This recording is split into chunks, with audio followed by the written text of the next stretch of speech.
नमस्कार, राधे राधे, जय श्री कृष्णा। मंथरा अपने पिछले जन्म में कौन थी? आज हम लेकर आए हैं इसका रहस्य। जैसा कि आप सब जानते हैं कि रामायण में मंथरा महाराज दशरथ की सबसे छोटी पत्नी कैकेयी की सबसे निकटतम दासी थी, जो कैकेयी के विवाह के साथ ही अयोध्या आ गई थी। मंथरा रानी कैकेयी से अपनी पुत्री के समान ही व्यवहार करती थी और रानी कैकेयी भी मंथरा को अपनी माता के समान समझती थी।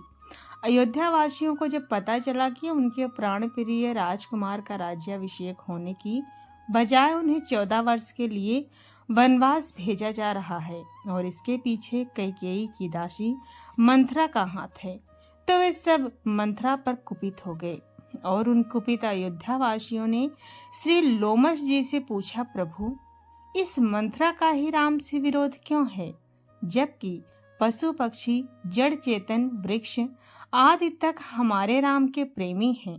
ये मंथरा जन्म जन्मांतर में प्रहलाद की पौत्री तथा विरोचन की पुत्री थी। उस जन्म में भी इनका नाम मंथरा ही था। उसका छोटा भाई बलि जब माता के गर्भ में ही था, तब देवताओं ने छल पूर्वक ब्राह्मण का रूप धारण कर विरोचन से अपनी सारी आयु ब्राह्मणों को दान देने की प्रार्थना की। अतः विरोचन ने अपना शरीर त्याग दिया, जिसके बाद दैत्य निराश्रित हो गए। वो मंथरा की शरण में गए। मंथरा ने उनको रक्षा का आश्वासन दिया, जिससे उत्साहित होकर संबर में बाण आदि दैत्य युद्ध के लिए निकले, पर वे देवताओं से हार गए। तब मंथरा देवताओं पर भयंकर क्रोधित हुई और क्रुद्ध होकर उसने नागपाश के द्वारा समस्त देवताओं को बांध लिया। नारद जी ने देवताओं के ऊपर आई इस विपत्ति को वैकुंठ स्थिति भगवान नारायण के समस्त निवेदित की। भगवान विष्णु ने इस इंद्र को अमोघ शक्ति दी, जिससे इंद्र ने न केवल नागपाश के बंधन को काटा, बल्कि उसकी शक्ति से इंद्र ने मंथरा को मारकर बेहोश कर दिया। उस दिव्य शक्ति के प्रभाव से मंथरा का शरीर अपंग हो गया, वो कुब्जा सी हो गई। दैत्य स्त्रियों ने भी पीछे से उसका बड़ा उपहास उड़ाया। दोस्तों, मृत्यु के बाद अगले जन्म में वो उसी रूप में कश्मीर क्षेत्र में उत्पन्न हुई और भगवान विष्णु से प्रतिशोध लेने के लिए कैकेयी की दासी बनकर उसने राम राज्य की स्थापना में विघ्न डाला, जिसकी वजह से वो सारे संसार में अपयश की भागी हुई। उसका ही भगवान ने अपयश मिलने के कारण कृष्णावतार के समय उद्धार किया। वैसे कल्प भेद के अलग अलग पुराणों में कुब्जा के विषय में अलग अलग कथाएं मिलती हैं। दोस्तों, अगली जो हम लेकर आए हैं कहानी कहें या फिर यूं कहें कि गरुड़ पुराण से जुड़ी जीवन का एक बहुत ही अद्भुत रहस्य। मृत्यु अंत नहीं, एक नई यात्रा का आरंभ है। हम सभी के मन में यह प्रश्न कभी न कभी अवश्य आता है, आखिर मृत्यु के बाद क्या होता है? सनातन धर्म का महत्वपूर्ण ग्रंथ गरुड़ पुराण इस रहस्य से पर्दा उठाता है और आत्मा की आगे की यात्रा का विस्तृत वर्णन करता है। दोस्तों, ये यात्रा हमारे कर्मों पर आधारित होती है। कैसे? आइए जानते हैं इस अद्भुत और अंतिम यात्रा के प्रमुख पड़ाव। पहला है प्राण त्याग और यमदूतों का आगमन। जब अंतिम समय आता है तो शरीर से प्राण निकलने लगते हैं। गरुड़ पुराण के अनुसार इस समय यमराज के 2 भयानक दूत मतलब कि यमदूत आते हैं। पुण्य आत्मा जिसने जीवन भर सत्कर्म किए हैं, उसके प्राण सहजता से बिना किसी कष्ट के निकलते हैं।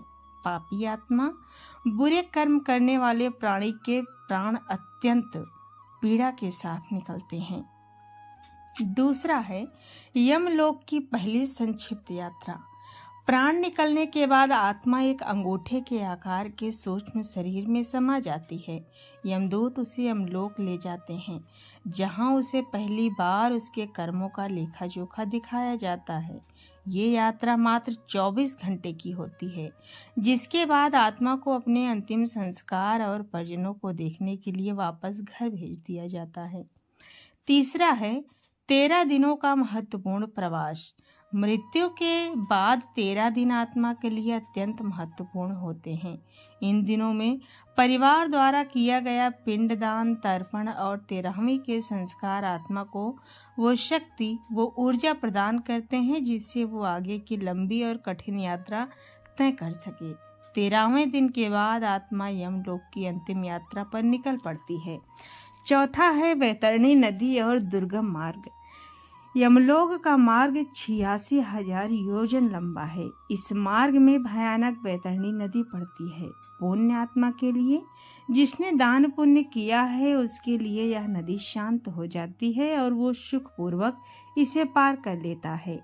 पापी आत्मा के लिए ये नदी रक्त, मवाद और भयानक जीवों से भरी उफनती नदी बन जाती है, जिसे पार करने में उसे घोर कष्ट होता है। पांचवा है धर्मराज का दरबार, मतलब कि अंतिम न्याय। लगभग 1 वर्ष की कठिन यात्रा के बाद आत्मा यमराज के दरबार में पहुंचती है। वहां चित्रगुप्त, जो हर मनुष्यों के कर्मों का रिकॉर्ड रखते हैं, धर्मराज को व्यक्ति के पापों और पुण्यों का पूरा विवरण सुनाते हैं। छठा है स्वर्ग, नरक या पुनर्जन्म। न्याय के आधार पर आत्मा की अगली गति तय होती है। स्वर्ग, अत्यधिक पुण्य करने वाले कुछ समय के लिए स्वर्ग के सुख भोगते हैं। नरक, पाप करने वालों को उनके पापों का प्रायश्चित कराने के लिए यातनाएं दी जाती हैं। पुनर्जन्म, जब कर्मों का फल भोग लिया जाता है तब आत्मा को उसके संचित कर्मों के अनुसार पुनः 84 लाख योनियों में से किसी एक में जन्म लेना पड़ता है। आध्यात्मिक सार, कर्म ही साथी है। ये यात्रा हमें सिखाते हैं कि मृत्यु केवल एक परिवर्तन है। जैसे हम पुराने वस्त्र त्याग कर नए वस्त्र पहनते हैं, वैसे ही आत्मा शरीर बदलती है। हमारे कर्म ही एकमात्र ऐसी संपत्ति है जो मृत्यु के बाद भी हमारे साथ चलती है। इसीलिए जीवन रहते उत्तम कर्म करो। श्रीमद् भगवद गीता में भगवान श्री कृष्ण कहते हैं, नैनम छिद्दन्ति शस्त्राणि नैनम दहति पावकः। आत्मा को न शस्त्र काट सकते हैं, न अग्नि जला सकती है, वो अमर है। ये तो थी दोस्तों गरुड़ पुराण की कुछ रहस्यमय जानकारी। अब आगे जो हम आपके लिए पौराणिक कथा सुनाने चल रहे हैं वो ये है कि जब ब्रह्मा देव और देवार्षि नारद ने एक दूसरे को श्राप दिया तो क्या हुआ। ये तो हम सभी जानते हैं कि देवार्षि नारद परम पिता ब्रह्मा के ही मानस पुत्र हैं। हम ये भी जानते हैं कि देवार्षि नारद भगवान श्री हरि के अनन्य भक्त हैं। इनके जन्म के विषय में भी आपने कई कथाएं सुनी होगी, किंतु पुराणों में एक कथा ऐसी आती है कि इन्होंने अपने पिता भगवान ब्रह्मा को और ब्रह्मा जी ने इन्हें परस्पर श्राप दे दिया था। जब परम पिता ब्रह्मा ने प्रथम 14 श्लोकों की रचना की तब भी उनके मन को संतोष न मिला। तब उन्होंने श्री हरि की पुनः तपस्या की और नारायण ने उन्हें मैथुनी सृष्टि रचने का सुझाव दिया। तब ब्रह्मा जी की इच्छा से 4 बालकों का जन्म हुआ था, जो थे सनक, सनंदन, सनातन और सनत कुमार। उन चारों ने जन्म लेते ही अपने पिता को प्रणाम किया और उनकी इच्छा पूछी। तब ब्रह्मा जी ने उन्हें मैथुनी सृष्टि कर जीवन का विस्तार करने को कहा। तब उन चारों ने उन्हें विनम्रता पूर्वक मना कर दिया और श्री हरि की तपस्या करने वन को चली गए। तब ब्रह्मा जी ने पुनः अपने अन्य मानस पुत्रों को प्रकट किया। उनमें से एक थे देवार्षि नारद। वे भी सनत कुमारों की भांति ही जन्म से ही नारायण के भक्त थे। ब्रह्मा जी ने उनसे भी मैथुनी सृष्टि में योगदान देने को कहा। तब देवार्षि नारद ने कहा, हे पिताश्री, आपकी रचित सृष्टि से पहले ही भक्ति का प्रादुर्भाव स्वयं आपसे ही हुआ। मैं भी आपका ही अंश हूँ, इसलिए भक्ति के अतिरिक्त मुझे कुछ और नहीं सोचता। इसी कारण आपकी आज्ञा पालन करने में मैं असमर्थ हूँ। आप स्वयं भी तो सर्वसमर्थ हैं, तो फिर आप ही सृष्टि का विस्तार क्यों नहीं करते? आप भी तो तप ही कर रहे हैं, फिर मुझे तप करने से क्यों रोक रहे हैं? तब ब्रह्मा जी ने नारद को इसी प्रकार अपनी आज्ञा का उल्लंघन करते हुए देखा तो उन्हें बड़ा क्रोध आया। उन्होंने देवार्षि नारद से कहा कि हे पुत्र, तुम स्वयं मुझसे ही प्रकट हुए हो और तुम्हें प्रकट करने का मेरा उद्देश्य भी सृष्टि का विस्तार करना ही है। भक्ति की महत्ता निसंदेह सबसे ऊपर है, किंतु फिर भी जिस प्रयोजन से तुम इस जगत में आए हो उसे पूरा करो। यदि तुमने ऐसा नहीं किया तो मेरे कोप के भाजन बनोगे। अपने पिता को क्रुद्ध देखकर भी नारद जी का मन भक्ति से विचलित नहीं हुआ और उन्होंने पुनः ब्रह्मा जी की आज्ञा को मानने से इनकार कर दिया। तब ब्रह्मा जी ने क्रोधित होते हुए कहा, मेरे बार बार समझाने पर भी तुम्हारी बुद्धि स्थिर नहीं हुई, इसीलिए जाओ, मैं तुम्हें श्राप देता हूँ कि जिस ज्ञान के अहम में तुम मेरी आज्ञा का उल्लंघन कर रहे हो उसी ज्ञान का लोप हो जाएगा। तुम अनेक योनियों में जन्म लेकर विभिन्न प्रकार के भोग विलास में लिप्त रहोगे। तुम्हें जिस तप की आकांक्षा है उस तप का फल तुम्हें प्राप्त नहीं होगा। तब देवाऋषि नारद को बड़ा दुख हुआ। उन्होंने अपने पिता से कहा, हे पिताश्री, पुत्र यदि कुमार्गी हो तो पिता द्वारा उसे श्राप देना और त्याग देना समझ में आता है, किंतु अपने सच्चरित्र पुत्र को श्राप देना उचित नहीं है। किंतु मैं आपके श्राप को सम्मान पूर्वक ग्रहण करता हूँ और आपसे प्रार्थना करता हूँ कि मुझे ये वरदान दें कि मैं जिस भी योनि में जन्म लूँ मेरे मन में सदैव नारायण की भक्ति ही रहे। ये सुनकर ब्रह्मा जी का क्रोध तत्काल शांत हो गया और उन्होंने प्रसन्नता पूर्वक कहा कि हे पुत्र, तुम धन्य हो। इस जगत में नारायण की भक्ति के अतिरिक्त कोई और उत्तम कार्य नहीं है।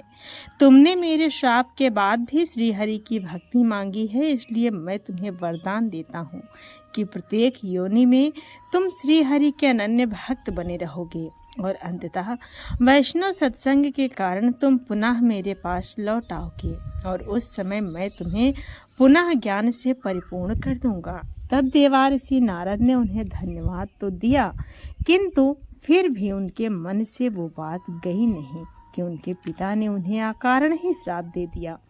इसी कारण उन्होंने ब्रह्मादेव से कहा कि हे पिताश्री, आपने मुझे अकारण ही श्राप दे दिया। आपने अपने ही पुत्रों में भेद किया। मेरे अग्रज सनत कुमार को आपने वन जाकर तप करने की आज्ञा दे दी, किंतु मेरी भी वैसी इच्छा होने पर आपने मुझे अकारण ही श्राप दे दिया। इसीलिए मैं भी आपको श्राप देता हूँ कि 3 कल्पों तक आप पृथ्वी पर अपूज्य बने रहेंगे। 3 कल्पों के पश्चात ही पृथ्वी पर आपकी पूजा पुनः प्रारंभ होगी। दोस्तों, इस प्रकार पिता और पुत्र को एक दूसरे का श्राप भोगना पड़ा। नारद ने अनेक अधम योनियों में जन्म लिया और अंततः ब्रह्मा जी के वरदान के कारण पुनः उनके पुत्र के रूप में जन्मे और संसार के सभी ज्ञान को प्राप्त किया। ब्रह्मादेव को भी पृथ्वी पर न पूजे जाने का श्राप भोगना पड़ा और यही कारण है कि आज भी उनकी पूजा बहुत कम ही की जाती है। तो दोस्तों, ये थी 3 पौराणिक कथाएं। आपको कैसी लगी कमेंट में ज़रूर बताएं और अच्छी लगी तो हमारे चैनल को सब्सक्राइब करना बिल्कुल भी न भूलें, क्योंकि हम आपके लिए इस तरह की रोचक जानकारी और धार्मिक पौराणिक कथाएं लेकर आते रहेंगे। बोलिए जय श्री कृष्णा, राधे राधे।